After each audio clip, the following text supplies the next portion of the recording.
The gala and the insult. The city of New York sparkled that night under a sky as black as velvet, its streets alive with the sounds of honking cabs and laughter spilling from restaurants where ordinary people ended their long days. But inside the towering walls of the Grand Atoria Hotel, the world felt entirely different. The chandeliers glowed like captured constellations, each crystal catching the golden light and scattering it across the ballroom in dazzling reflections. Waiters glided across the marble floors with silver trays balanced like extensions of their arms. Women in gowns that cost more than small houses whispered behind jeweled fans, and men in tuxedos tightened their bow ties as they pretended to listen, pretending to care.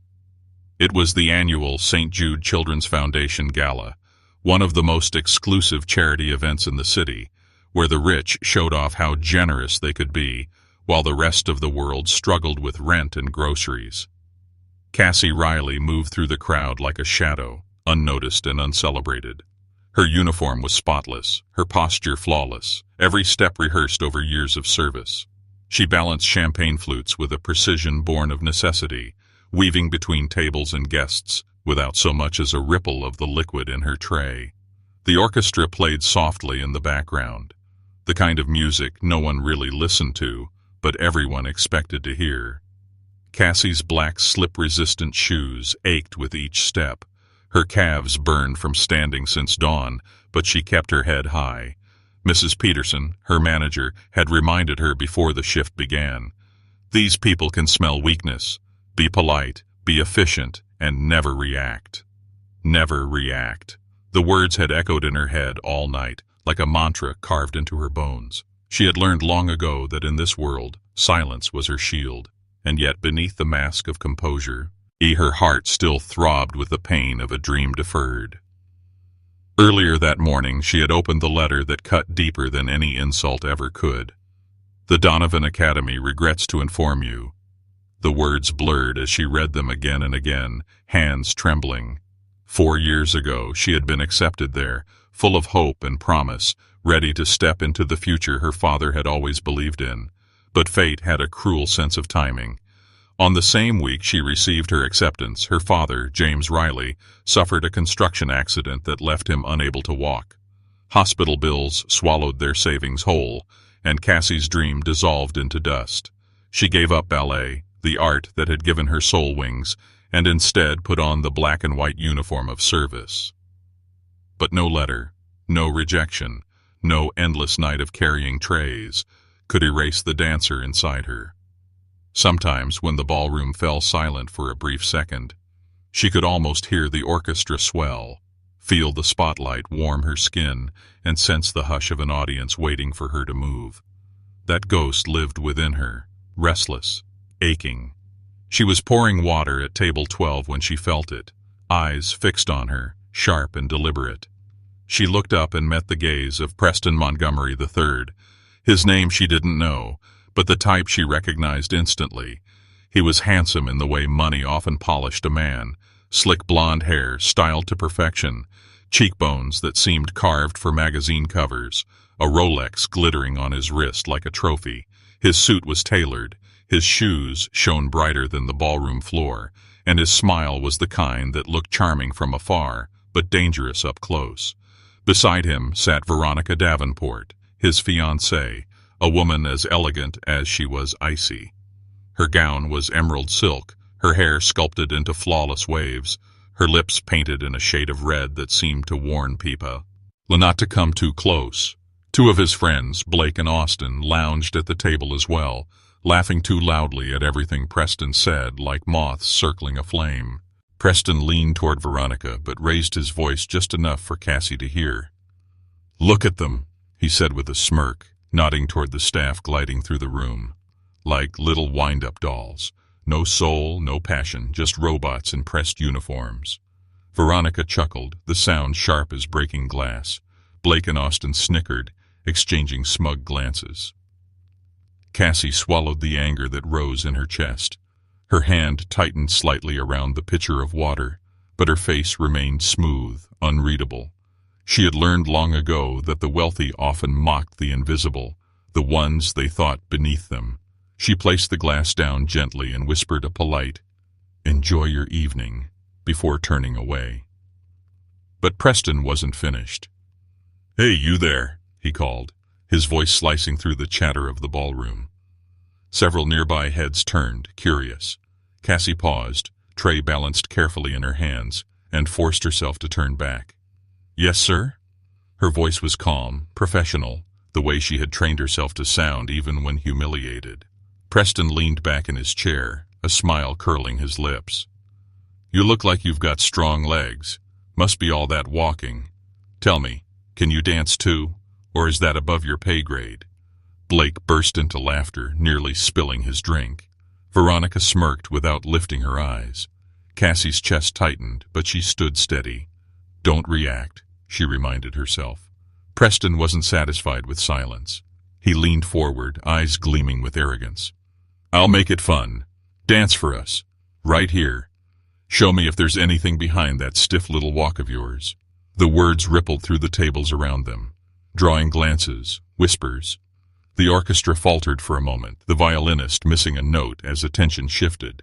The idea was absurd, cruel, and humiliating. A waitress in her black uniform and apron, as ked to dance in front of New York's elite for their amusement. Cassie's throat tightened. She could feel the weight of eyes pressing against her, judging, waiting for her to shrink away. Her father's face flashed in her mind, the memory of his voice on the morning of her acceptance letter. "You were born to shine, Cassie. Don't ever let anyone tell you otherwise." Her hands trembled against the tray. The choice was clear: walk away and remain invisible, or take the dare and risk everything: her dignity, her job, her fragile heart. The silence in the ballroom stretched like a held breath. Preston smirked wider, certain she would fold, certain she would bow her head and scurry away like a servant reminded of her place. But something shifted inside her. The dancer she had buried clawed to the surface, demanding to be seen, demanding to breathe again. Cassie lifted her chin, her eyes locking with Preston's. Her voice was quiet but steady. "If you want to see me dance," she said, "then I'll give you something you'll never forget." And in that moment, the entire ballroom seemed to lean closer, unaware that history was about to be written in the unlikeliest of places, by a waitress with nothing left to lose and everything to prove. The dance awakens the room. The ballroom had gone still, the clinking of silverware, the rustle of gowns, even the laughter that had once floated through the air. It all collapsed into silence. Dozens of pairs of eyes turned toward the young waitress who had just dared to answer back. A single sentence had shifted the energy in the grand atoria. "I'll give you something you'll never forget." Preston Montgomery III leaned back in his chair, lips curled in amusement. He thought he had won already. To him, this was just entertainment, another way to prove that the wealthy could twist people into puppets for their pleasure. His fiancée Veronica perched one perfectly sculpted eyebrow, a faint smirk on her face, as if she was waiting for the girl to humiliate herself. Blake and Austin chuckled, exchanging whispers. Cassie's tray felt heavy in her hand, but inside her chest something had cracked open. A door she thought she had locked forever. Her father's words rang louder than the orchestra. "You were born to shine." She set the tray down carefully on a nearby table, her hands steady now, though her heart thundered in her chest. Every eye in the room was on her. Every breath she took felt amplified. The spotlight wasn't real, yet she could feel it pressing against her skin. The conductor, an older man with a shock of white hair, looked confused at first, but then, as if sensing the electricity in the air, he raised his baton. The orchestra, uncertain but curious, began to play again. The first notes of a slow waltz spilled into the room like water over stone. Cassie stepped into the open space near the marble floor. She smoothed the apron over her uniform, lifted her chin, and closed her eyes. For a brief second, the noise, the crowd, the sting of Preston's arrogance all vanished. All that remained was the echo of memory, the rehearsal halls of Donovan Academy, the scent of rosin on her ballet shoes, the way the world used to disappear when she danced. and then she moved. The first step was simple, a sweep of her foot across the polished floor. But even that small motion carried a grace the crowd hadn't expected. She let her arms rise slowly, fluid as waves, her body folding into the music with a precision honed by years of training long ago. Her black uniform was not a costume, but in her hands, even the plainness transformed. The apron fluttered like part of the choreography. Gasps rippled through the audience. The waitstaff froze in place, trays held midair. Even Veronica's smirk faltered as she leaned forward, her eyes narrowing. Cassie's movements grew bolder. She spun, the air catching her hair as she pivoted with a balance so perfect it silenced even the skeptics. Her hands stretched toward the chandelier light, as if she was pulling the stars down from above. The violin swelled, and Cassie leapt, her feet leaving the ground for a heartbeat of eternity, her body suspended in the kind of beauty money could never buy. It wasn't just dance, it was defiance. Every step was a declaration that she was not invisible, not a servant to be mocked, not a shadow in their glittering world. She was fire, she was music, she was alive. Preston's smirk faded. His friends stopped laughing. Veronica's eyes widened, and for once, she had no clever remark. Around the room, people who had ignored Cassie minutes before now leaned in, captivated. A murmur grew, not of mockery but awe. Phones discreetly lifted, flashes of recording lights catching her movement. Cassie felt none of it. She was lost in the music, in the freedom of a dream reborn. Her heart pounded not with fear but with joy. Her body remembered what her soul had never forgotten. She was 17 again, standing in the Donovan Academy audition hall, her father's proud eyes watching her every step. The orchestra reached its crescendo. Cassie rose onto her toes, her body arching into a final spin, and when she landed, the entire ballroom seemed to exhale. For a moment there was silence, stunned, reverent silence. Then came the applause. It wasn't polite clapping, not the kind of rehearsed appreciation the wealthy gave out of habit. It was thunderous, raw, rising like a storm through the grand atoria. Strangers stood to their feet. Crystals in the chandeliers trembled with the vibration of hands slamming together. Cassie stood frozen, her chest heaving, her cheeks flushed. The roar of the applause wrapped around her like a cloak. For the first time in years, she wasn't invisible. And somewhere in the back of the ballroom, a man in a gray suit, older, with sharp eyes and a cane by his side, leaned forward. His expression was not one of surprise, but of recognition. He whispered softly to the woman next to him, "That girl, she was born for the stage." Preston sat rigid, his face pale with humiliation. He had dared her to dance, expecting to expose her. Instead, she had exposed him, the arrogance of a man who underestimated the strength of someone he thought beneath him. Cassie bowed her head slightly, not to Preston, not to Veronica, but to the orchestra, to the music, to the dream that had never truly died. The night that was supposed to belong to the wealthy now belonged to a waitress who refused to break. And as the applause thundered on, Cassie had no idea that this was only the beginning, that her performance would ignite whispers across the city, opening doors she thought had been locked forever, and drawing both allies and enemies she had yet to face. The aftermath and opportunity. The thunder of applause still echoed in Cassie's ears long after the orchestra had stopped playing. She stood motionless, chest rising and falling, eyes glistening under the ballroom lights. For the first time in years, she had allowed the dancer inside her to breathe, to live, to take space in a world that had tried to shrink her. The room had seen her not as a waitress, not as an invisible servant, but as a force of art and defiance. But as the applause began to fade and conversation slowly resumed, reality crept back in. She was still wearing a black uniform, still an employee on the clock, still bound by rules. She quickly retrieved her tray, lowered her gaze, and slipped back toward the shadows, hoping to vanish before anyone could stop her. Preston Montgomery III, however, wasn't ready to let the moment die. His face burned red, His jaw clenched so tightly the veins in his temple pulsed. He had intended to humiliate her, to prove his power. Instead, he had been stripped bare in front of the very people who worshipped wealth and status. His fiancée Veronica had barely clapped, her eyes narrowed in irritation, not at Cassie, but at him. Blake and Austin sat awkwardly, whispering to each other, unsure whether to laugh or pretend they had admired the performance all along. "Unbelievable," Preston muttered under his breath, draining his champagne glass. "She's just a waitress, a show-off, that's all." But around the ballroom, the opposite sentiment was spreading like wildfire. Guests murmured to one another, retelling what they had just witnessed, as though it were already a legend. "Did you see her leap?"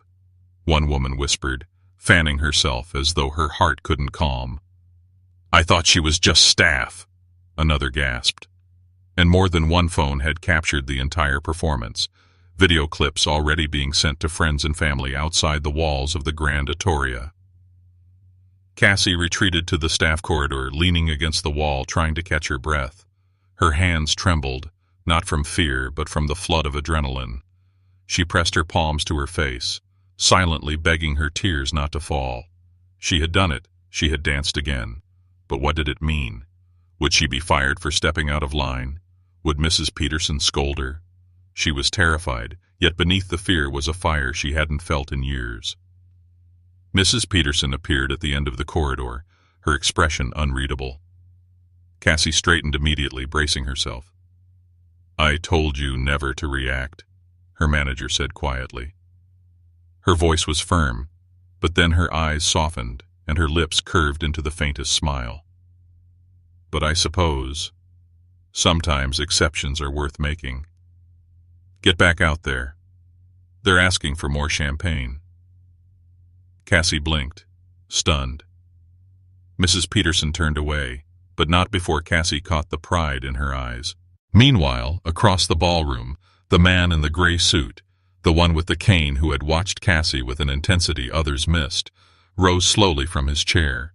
His name was Leonard Duvall, once a legendary choreographer and director at the Donovan Academy of Arts. For decades, he had shaped dancers into stars, but age and illness had forced him into retirement, and now he attended such galas more out of obligation than desire. Tonight, however, something extraordinary had stirred in him. "That girl," he whispered again, this time to no one but himself. "She's not finished, not by a long shot." Later, as the night drew to a close and the wealthy elite retreated to their limousines, Leonard lingered. He waited near the service entrance, cane tapping lightly against the tiled floor. When Cassie finally emerged, exhaustion in her steps and her apron wrinkled from hours of labor, she nearly stumbled upon him. "Miss Riley?" he asked gently. She froze. Very few guests ever remembered her name. "Yes?" He smiled faintly, eyes sharp despite the years in them. "My name is Leonard Duvall. I directed at Donovan Academy once. I know talent when I see it. And tonight, I saw something remarkable." Cassie's breath caught. Donovan Academy, the very school that had once welcomed her, then abandoned her. The rejection letter still sat folded in her bag like a wound. I don't dance anymore," she murmured, shaking her head. "That was just a mistake." "A mistake," Leonard chuckled softly. "Child, that was brilliance. You moved an entire room of skeptics. You reminded them that art can come from anywhere, even the shadows they ignore. That is no mistake. That is destiny." Tears pricked her eyes, but she blinked them back. "Even if it were, I can't afford it. My father, he needs me. My job." Leonard raised a hand gently. "I'm not offering you empty dreams. I'm offering you a chance. Come to my studio tomorrow evening. No fees, no commitments. Just dance for me. If I'm wrong, you'll never see me again. But if I'm right..." His eyes gleamed with a fire that mirrored hers. "If I'm right, this city hasn't seen the last of Cassandra Riley." He handed her a card, embossed with gold letters.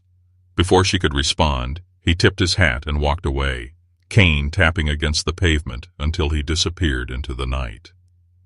Cassie stood frozen under the dim light of the service entrance, the card trembling in her hand. Opportunity had knocked, but it terrified her as much as it thrilled her. She thought of her father at home, of the bills stacked on their kitchen counter, of the rejection letter in her bag. Was it possible life was giving her a second chance, or was it just another cruel trick? As she walked home through the quiet streets of Queens, Cassie's mind raced. Every step was heavy with doubt and hope tangled together. The city around her glittered with neon lights and endless noise, but inside her chest, a small, fragile flame flickered to life. Somewhere across town, Preston Montgomery sat in his penthouse suite, pouring himself another drink. Social media was already buzzing. Clips of Cassie's dance had gone viral, spreading faster than he could control. The headline on one post read, "Waitress steals the spotlight at Grand Atoria Gala." The comments overflowed with admiration for the mysterious girl in black. Preston slammed his glass down, shards scattering across the floor. "She thinks she embarrassed me? No one embarrasses Preston Montgomery. She'll regret this." And in that moment, two paths began to unfold. One was paved with light, opportunity, and redemption. The other with pride, vengeance, and arrogance. Cassie didn't know it yet, but her life was about to collide with both. The waitress who had dared to dance was no longer invisible. And in the city that never slept, whispers of her name had only just begun, rising against adversity. The morning after the gala, Cassie woke to the sound of her father coughing in the next room. Their small Queens apartment smelled faintly of coffee and the liniment oil he used for his aching legs. Sunlight seeped weakly through the blinds, painting thin golden lines across the walls. Cassie rose quietly, her muscles sore from both her long shift and the unexpected dance that had shaken the city. She brewed coffee, poured 2 cups, and carried one to her father. James Riley sat in his recliner, a blanket across his lap, the morning newspaper folded on the table beside him. He looked older than his 50 years, the accident having carved deep lines into his face. But when he saw Cassie, his tired eyes softened. "You were out late," he said gently, accepting the cup. "Work was rough?" Cassie hesitated, her fingers brushing the card Leonard Duval had given her, tucked in her pocket like a secret. "It was different," she admitted. "Something happened." James tilted his head, curiosity sparking. "Different good or different bad?" She opened her mouth, closed it, then shook her head with a faint smile. "I'll tell you later, Dad. Drink your coffee." But she couldn't hide it for long. The moment she left for her shift that evening, she saw her phone buzzing with notifications. Clips of her dance had spread across social media, reaching thousands overnight. Headlines read, "Waitress shocks New York gala with breathtaking performance." Comments poured in. "Who is she?" "She moves like a professional." "This is the kind of story we need." Cassie felt dizzy. The world was watching her, something she had once dreamed of but never imagined under these circumstances. She remembered Leonard's words. "Come to my studio. If I'm wrong, you'll never see me again. But if I'm right." That evening, after finishing her shift, she stood outside a modest brick building in Manhattan. A small sign above the door read, "Duval Studios." Her heart pounded as she pushed the door open. The smell of polished wood and chalk dust filled her senses instantly.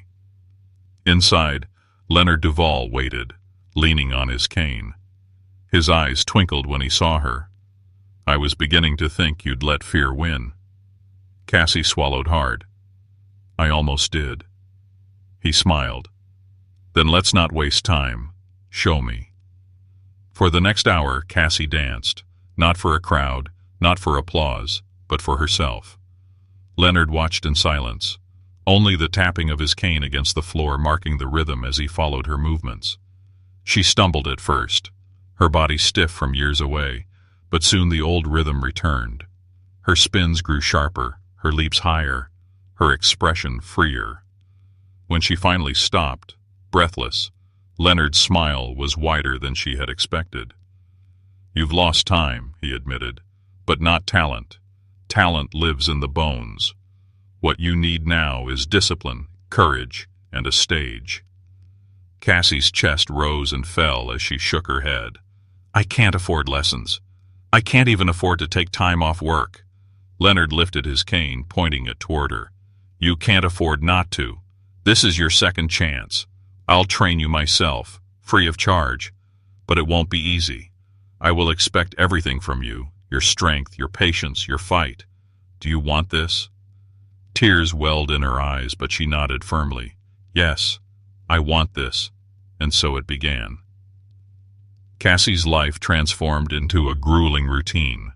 Mornings were spent caring for her father, afternoons at the Grand Atoria or other service jobs, and nights at Duval Studios, where Leonard drilled her relentlessly. He corrected every posture, every line of her arms, every angle of her leaps. Her muscles screamed, her feet blistered, her body begged her to stop. But each time she faltered, Leonard's voice cut through. Oh, you want to be ordinary, or do you want to be unforgettable? Word spread quickly. Videos of Cassie training began to surface online, shared by dancers who had recognized her from the gala. Support poured in, strangers sending messages of encouragement, yet not everyone was cheering. Preston Montgomery watched the videos with growing fury. The gala humiliation still haunted him, and now the girl he had tried to mock was becoming a sensation. His fiancée Veronica, once amused by his arrogance, now seemed distant. She replayed Cassie's dance again and again, as though she too felt the pull of something greater than wealth and vanity. At a private dinner, Veronica finally snapped. Do you know what people are saying about you, Preston? That you tried to humiliate her and failed. That she made you look like a fool. Preston's face darkened. She's nothing, Veronica. Just a girl playing dress-up in a world she doesn't belong to. Then why does she belong on everyone's lips while your name is being mocked? Veronica shot back, her voice icy. His glass shattered in his hand as he slammed it down. I'll destroy her before she destroys me. Meanwhile, Cassie continued to rise. Leonard arranged for her to audition again at Donovan Academy, using his old connections to open doors she thought had been sealed forever. The thought terrified her. Donovan had once been her dream, then her heartbreak. Now it loomed again, both a promise and a threat.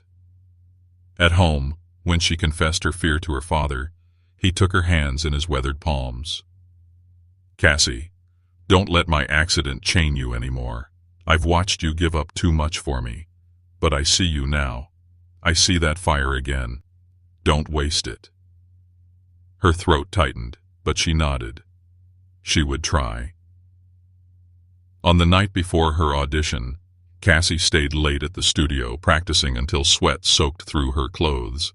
Leonard sat nearby, watching quietly. When she finally collapsed to the floor, and he tapped his cane. Do you know what your greatest strength is? He asked. She shook her head, panting. It's not your technique, though that will come back. It's not even your passion, though that burns brightly. It's your pain. You've lived through things these wealthy children will never understand. And when you dance, that pain becomes beauty. That's what makes you unforgettable. Cassie closed her eyes, tears sliding down her cheeks. For the first time, she believed him. Outside the studio, a man in a black car watched quietly, his phone pressed to his ear. Preston's voice came through the speaker, sharp and cold. Keep an eye on her. I want to know everything she does. If she auditions, I'll be there. The waitress who had once been invisible was now a storm-gathering strength, and in the days to come, the storm would break. Redemption and transformation. The morning of the Donovan Academy audition dawned gray and uncertain, as if the sky itself was holding its breath. Cassie stood before the mirror in her small bedroom, fastening the pale practice dress Leonard had found for her. It wasn't new, not glamorous, just a faded leotard and a skirt stitched back together too many times, but to her it felt like armor. Her father sat nearby in his chair, his hands clasped tightly. You look like your mother, he whispered, his voice rough with emotion. And like the girl I saw years ago, dancing in our living room, spinning until you fell, laughing into my arms. Cassie, whatever happens today, I am proud of you. She bent down, kissed his forehead, and let the warmth of his words sink into her bones. At the Donovan Academy, the air was thick with nerves. Dancers lined the corridor, stretching, rehearsing silently, each dressed in flawless attire. Some glanced at Cassie with confusion, others with disdain. To them, she was an outsider, a waitress who had stumbled into their sacred space. She ignored the whispers, her heartbeat loud in her chest. Inside the audition hall, judges sat like statues, stern, unblinking, waiting. Among them was Leonard, who had used the last of his influence to ensure Cassie had this chance. He gave her a small nod, a whisper of encouragement without words. And in the back of the hall, almost hidden in shadow, Preston Montgomery sat with his arms crossed. He had used his wealth to secure a seat, determined to see her fail. His smirk promised sabotage. When her name was called, Cassandra Riley, she stepped forward, the wood floor cool beneath her slippers. For a moment, fear threatened to drown her. Then she closed her eyes and remembered Leonard's words. "Your pain is your beauty." The music began. Cassie moved, not as a servant, not as a girl chained by poverty, but as a woman who had suffered and endured. Each step carried her father's struggle, each spin carried the humiliation she had endured, each leap carried the memory of every dream she had buried. She poured all of it into the performance, the rejection, the sleepless nights, the ache of carrying trays, the fire of rising again. Her arms reached upward like branches breaking through concrete. Her feet struck the floor with precision, but her heart soared higher than technique. She wasn't simply dancing, she was confessing her soul. The room grew silent, captivated. The judges leaned forward. Even the other dancers stopped to watch. In the back, Preston's smirk faltered. He had come to revel in her collapse. Instead, he found himself unable to look away, trapped by the very brilliance he had tried to crush. Veronica, seated beside him, whispered, "She's magnificent." The music swelled to its crescendo. Cassie rose on her toes, spun in a perfect pirouette, and finished with her arms outstretched, tears glistening on her cheeks. Silence. Then thunderous applause. It was not polite, restrained clapping. It was the erupt. Ion of people moved beyond words. Judges stood. Leonard's cane struck the floor in approval, his smile radiant. Even Veronica clapped, her eyes shining with something Cassie couldn't name. Preston sat frozen, pale with humiliation. For once in his life, money had bought him nothing. Not control, not power, not respect. The room belonged to Cassandra Riley. The head judge, a woman known for her severity, spoke. "Miss Riley, talent such as yours is rare. You have endured, and you have triumphed. Donovan Academy would be honored to have you." Cassie's knees nearly buckled. She pressed her hand to her mouth, sobs threatening to break free. Her father's face filled her mind, the pride that would light his tired eyes when she told him. She had done it. When she left the stage, Leonard met her with open arms. "I told you," he whispered. "The world hadn't seen the last of you. This is just the beginning." That evening, Cassie returned home to her father. He was waiting by the window, hope in his eyes. She knelt before him, clutching his hands. "Dad, I made it. They accepted me." Tears streamed down his face as he pulled her into a trembling embrace. "I knew it," he whispered. "I knew you were born to shine." Across the city, headlines spread. Waitress turned dancer wins Donovan Academy spotlight. Social media exploded with celebration. People who had never known her name now called her an inspiration. Her story was no longer hidden in the shadows. Preston Montgomery, meanwhile, retreated into silence. His arrogance had been eclipsed by the brilliance of the very woman he tried to mock. His fiancée, Veronica, ended their engagement days later, her parting words cold. "I'd rather stand beside someone with courage than someone with cruelty." And Cassie? She stood on the threshold of a new life, not one of wealth or easy paths, but of hard work, art, and purpose. She knew the journey ahead would be grueling, but for the first time in years she carried hope in her pocket, instead of rejection letters. The Grand Atoria ballroom had once tried to swallow her in silence. Now the world demanded her voice, her movement, her fire.